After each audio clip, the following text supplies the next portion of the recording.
قیام کے بعد اب آپ کو رکوع میں جانا ہے، تو رکوع میں کیسے جائیں گے؟ رکوع سے پہلے ہاتھ اٹھانا، یعنی رکوع میں جاتے ہوئے اللہ اکبر کہتے ہوئے رفع الیدین کرنا۔ رفع الیدین کے مواقع۔ نماز کی ابتدا میں سالم بن عبداللہ اپنے والد سے روایت کرتے ہیں کہ رسول اللہ صلی اللہ علیہ وسلم جب نماز شروع کرتے تو اپنے دونوں ہاتھ اپنے کندھوں کے برابر اٹھاتے، اپنے دونوں ہاتھ اپنے کندھوں کے برابر اٹھاتے، یعنی نماز کے آغاز میں کندھوں کے برابر، اور کبھی آپ کانوں کے پاس بھی لے جاتے تھے، نیچے بھی کر سکتے ہیں اور اوپر بھی۔ رکوع میں جاتے ہوئے اور رکوع سے سر اٹھاتے ہوئے، رکوع میں جاتے ہوئے اور رکوع سے سر اٹھاتے ہوئے، صحیح بخاری کی روایت ہے۔ اور جب رکوع کے لیے اللہ اکبر کہتے یعنی نبی صلی اللہ علیہ وسلم، اور جب اپنا سر رکوع سے اٹھاتے تب بھی اپنے دونوں ہاتھ اسی طرح اٹھاتے تھے جیسے شروع میں اٹھائے، اور سمع اللہ لمن حمدہ ربنا ولک الحمد کہتے، لیکن سجدوں میں ایسا نہیں کرتے تھے، سجدے میں جاتے ہوئے ہاتھ نہیں اٹھاتے تھے اور نہ سجدے سے سر اٹھا کے ہاتھ اٹھاتے تھے۔ 2 رکعتوں کے بعد کھڑے ہوتے ہوئے ابن عمر سے روایت ہے، اور یہ بھی صحیح بخاری کی، کہ جب وہ نماز شروع کرتے تو اللہ اکبر کہتے اور اپنے دونوں ہاتھ اٹھاتے، اور جب رکوع کرتے تب بھی اپنے دونوں ہاتھ اٹھاتے، اور جب سمع اللہ لمن حمدہ کہتے تو بھی اپنے دونوں ہاتھ اٹھاتے، اور جب 2 رکعت ادا کر کے کھڑے ہوتے تو بھی اپنے دونوں ہاتھ اٹھاتے تھے۔ اور ابن عمر اس کو اللہ کے نبی کی طرف منسوب کرتے تھے، یعنی ابن عمر ایسا کرتے تھے تو وہ کیا کہتے تھے، میں کیوں کرتا ہوں، کیونکہ نبی صلی اللہ علیہ وسلم ایسا کرتے تھے۔ رفع الیدین کے بارے میں وائل بن حجر کی گواہی۔ وائل بن حجر جو ہیں یہ مدینہ میں 9 ہجری کو مسلمان ہوئے تھے، اس کے بعد اگلے سال 10 ہجری کو دوبارہ مدینہ آئے تھے۔ اس سال بھی آپ نے نبی صلی اللہ علیہ وسلم کو رفع الیدین کرتے دیکھا، یعنی بعض لوگ کہتے ہیں نا کہ ابتدا میں نبی صلی اللہ علیہ وسلم کرتے تھے اور بعد میں نہیں کرتے تھے، چھوڑ دیا تھا۔ کچھ لوگ کہتے ہیں وہ مکہ میں کرتے تھے یا مدینہ کے شروع میں جب منافقین بت لے کر آتے تھے اپنی بغلوں میں چھپا کر، تو اس وقت پھر یہ حکم ہوا۔ تو یہ بالکل من گھڑت بات ہے، بت تو پہلے ہی اللہ اکبر سے گر جائیں گے، اس کے لیے بار بار اللہ اکبر کی تو ضرورت نہیں ہے۔ وائل بن حجر رضی اللہ عنہ بیان کرتے ہیں کہ میں نے کہا میں ضرور دیکھوں گا کہ رسول اللہ صلی اللہ علیہ وسلم نماز کیسے پڑھتے ہیں۔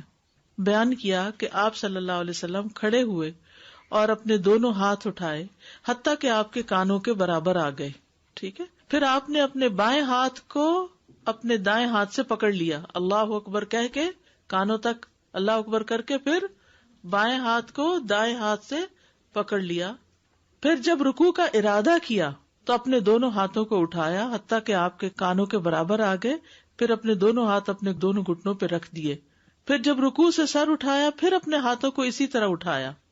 رفع کا مطلب ہوتا ہے اٹھانا، یدین کا مطلب دونوں ہاتھ، رفع یدین 2 ہاتھ اٹھانا۔ دوسری سند میں ہے، وائل کہتے ہیں کہ ایک مرتبہ پھر نبی صلی اللہ علیہ وسلم کی خدمت میں حاضر ہوا تو لوگوں نے جبے اور کمبل پہن رکھے تھے، سردی ہوگی، تو وہ اسی طرح اپنے کپڑوں کے نیچے سے رفع الیدین کر رہے تھے، یعنی اندر سے بھی کر رہے تھے۔ وائل بن حجر نے ہر حال میں صحابہ کو رفع الیدین کرتے ہی دیکھا، مسند احمد کی روایت ہے یہ۔ وائل رضی اللہ عنہ سے مروی ہے، کچھ عرصے بعد میں دوبارہ آیا تو وہ سردی کا موسم تھا، میں نے دیکھا کہ لوگوں نے چادریں اوڑھ رکھی ہیں اور سردی کی وجہ سے وہ اپنے ہاتھوں کو چادروں کے نیچے سے ہی حرکت دے رہے ہیں۔ ہر انگلی اٹھانے پر ایک نیکی ہے۔ آدمی اپنی نماز میں اپنے ہاتھ کے ساتھ جو اشارہ کرتا ہے، جیسے اتحیات میں بیٹھ کر اشارہ کرتے ہیں آپ، انگلی ہلاتے ہیں، اس کے عوض اس کے لیے 10 نیکیاں لکھی جاتی ہیں، اور ہر انگلی کے بدلے ایک نیکی ملتی ہے، یعنی اپنے ہاتھ کے ساتھ جو اشارہ کرتا ہے تو ہر انگلی کے بدلے اس کو 10 نیکیاں ملتی ہیں۔ ایک نیکی، اور اس میں یہ بھی آتا ہے کہ شیطان کے اوپر بڑا سخت گزرتا ہے، لوہے سے بھی زیادہ سخت وار پڑتا ہے۔ اور وہی چیز میں ابھی وہ اس کو ریلیٹ کر رہی تھی کہ تھتکارنے پھر جو تھا تو ہمارا ہلکا سا تھتکارنا اس کے اوپر کتنا ہیوی پڑتا ہوگا کہ وہ بھاگ جاتا ہے، تو وہ ہمارے وسوسوں کو دور کرنے کا باعث ہے۔ بالکل، سبحان اللہ۔ یعنی ساتھ ساتھ جو مسائل پیش آتے ہیں ان کا حل بھی بتا دیا گیا ہے۔ ساتھ ساتھ میں نے پوچھنا تھا کہ بھی جیسے ہم کچھ لوگ نہیں اٹھاتے ہاتھ رکوع میں جاتے ہوئے، کیا وہ صحیح ہے؟ وہ حدیث کسی سے ثابت نہیں ہے تو اس کے لیے کیا کرنا چاہیے؟ نبی صلی اللہ علیہ وسلم نے دونوں طریقوں سے نماز پڑھی، لیکن آخری عمل جو ہے آپ کا وہ ہاتھ اٹھانے کا ہے. ٹھیک ہے. اب اگر کوئی نہیں اٹھاتا تو ہاتھ اٹھانا فرائض میں سے نہیں ہے, ارکان میں سے نہیں ہے کہ اگر یہ نہ کیا تو نماز نہیں ہوگی. ہاں اجر کم ہو جائے گا کیونکہ ہاتھ اٹھانے کا اجر ہے. نہیں اٹھایا تو نماز ہو جائے گی. جو لوگ نہیں اٹھاتے ایسا نہیں کہ ان کی نماز نہیں ہوتی, لیکن یہ کہ وہ ایک سنت نہیں پوری کر رہے جو کہ صحیح احادیث سے ثابت ہے. ٹھیک. جس زیادہ جب میں آئی شادی ہو کر تو میری فرینڈس کے پاس جب گئی تو میں چونکہ امام شافعی کو فالو کرتے تھے تو ہم ہاتھ اٹھاتے تھے. اب وہ سمجھنے لگے کہ میں شیعہ ہوں, تو مجھ سے کہنے لگی کہ شیعہ ہوں. میں نے کہا کیوں؟ تو بولے آپ لوگ یہ بار بار کیوں ہاتھ اٹھاتی ہیں. پھر اس کے بعد میں پھر میں نے سمجھایا کہ نہیں ایسا نہیں ہے, تو پھر بعد میں ان کی سمجھ میں آئی بات. اور صحیح. یہ بھی ہمارے ہاں ایک خواہ مخواہ کا ایشو بنا دیا گیا اس کو, حالانکہ اتنی بڑی کوئی بات نہیں ہے.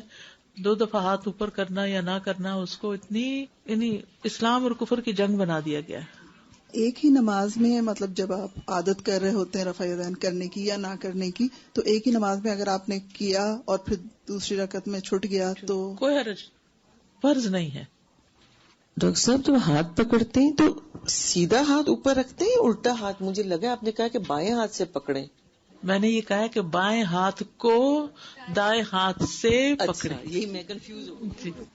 اگر ہم پہلی رکعت میں چھوٹی سورت پڑھ لیں اور دوسری رکعت میں بڑی, از دیٹ اوکے؟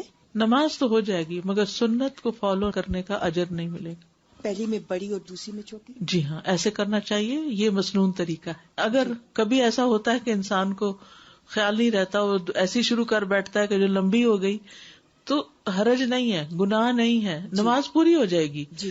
لیکن وہ جو ایک نبی صلی اللہ علیہ وسلم کے طریقے کو فالو کرنے کا اجر و ثواب ہے وہ رہ جائے گا. جیسے سورہ بقرہ ہے, لمبی سورہ ہے, اور آپ نے کہا کہ ایک ہی سورہ پہلی اور دوسری رکعت میں آرڈر سے ہونی چاہیے. سورہ بقرہ تو لمبی ہے, اگر کچھ پورشن یعنی ایک سورت کی آیات اگر آپ پڑھ رہے ہیں پہلے اور بعد میں, تو پہلے شروع کی آیات پڑھیے, دوسری رکعت میں بعد کی آیات پڑھیے. پھر یہ ضروری ہے. جی, یہ سیکوینس آئے گا نا اس طرح.